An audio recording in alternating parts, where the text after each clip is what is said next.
কারো চোখে সানগ্লাস, কারো গায়ে রং বেরঙের গাউন, পায়ে জুতো। বিড়ালদের এমন স্টাইলিশ লুকে দেখতে হাজির হয়েছেন দর্শক। ক্যাট শো ও ফ্রি র্যাবিজ ভ্যাকসিন দেওয়ার জন্য আয়োজন করা হয়েছে এই অনুষ্ঠানের। 2023 সালে প্রথমবার এই আয়োজন করা হয়। এবারের আয়োজন ছিল দ্বিতীয়বারের মতো।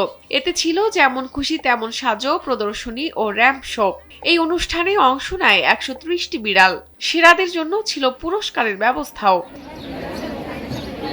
শনিবার ময়মনসিংহের জয়নুল আবেদিন উদ্যানের বৈশাখী মঞ্চে আয়োজন করা হয় এই ব্যতিক্রমধর্মী অনুষ্ঠান।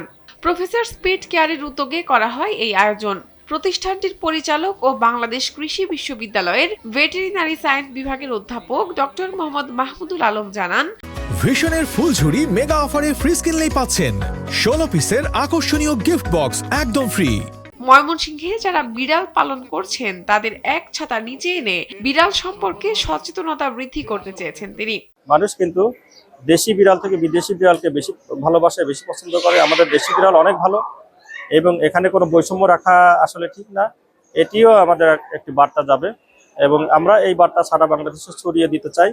বিড়াল প্রেমীদের এক ছাতার নিচে আনতে চাই আমরা। তিনি আরো জানান, বাচ্চাদের মোবাইল আসক্তি কমাতে পোষা প্রাণী ভূমিকা রাখতে পারে। বাচ্চাদের মানসিক স্বাস্থ্য সুরক্ষার জন্য পোষা প্রাণী অত্যন্ত গুরুত্বপূর্ণ।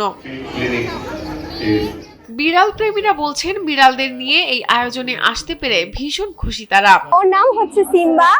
আমি ওকে পালতেছি 5 মাস হয়ে গেছে। আমার একটা ফ্রেন্ডের কাছ থেকে ওকে নিয়ে আসছি।